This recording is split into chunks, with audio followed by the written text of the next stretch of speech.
La France a occupé une place singulière au Moyen-Orient. Une présence profonde, ancienne, parfois influente, mais aujourd'hui confrontée à une région qui a radicalement changé.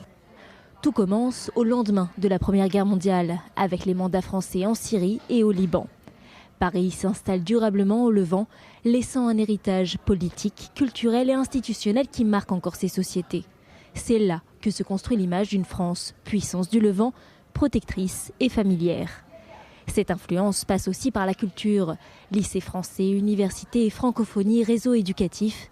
La France se voit comme une puissance d'influence, plus que de domination, avec un soft power durable. Elle cultive également une image particulière, celle de protectrice des minorités, notamment des chrétiens d'Orient, un rôle symbolique qui nourrit encore aujourd'hui une certaine posture diplomatique. Mais c'est surtout avec le général de Gaulle que naît une doctrine, la politique arabe de la France.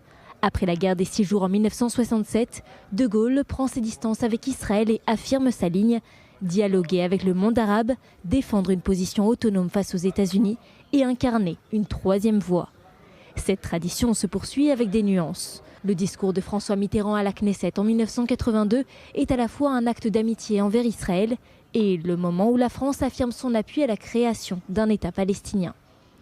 En 1996, le coup d'éclat de Jacques Chirac dans les ruelles de Jérusalem refroidit durablement la relation France-Israël.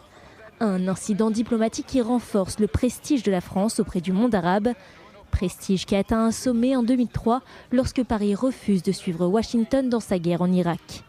La France apparaît alors comme indépendante, respectée, capable de dire non. Mais progressivement, la réalité rattrape l'héritage. Nicolas Sarkozy réintègre pleinement la France dans le jeu atlantiste. François Hollande tente de peser sur la Syrie ou sur le nucléaire iranien, sans résultat décisif. Emmanuel Macron, lui, affiche une ambition forte, au Liban notamment, mais se heurte à des rapports de force qui ont changé. Car le Moyen-Orient d'aujourd'hui n'est plus celui des années gaulliennes. Les États-Unis restent centraux, la Russie a toujours son mot à dire, la Chine avance partout et les puissances régionales redessinent l'ordre sans attendre Paris. La question est donc brûlante. La France est-elle encore portée par son héritage ou prisonnière d'une nostalgie diplomatique dans une région où son influence réelle s'est rétrécie ?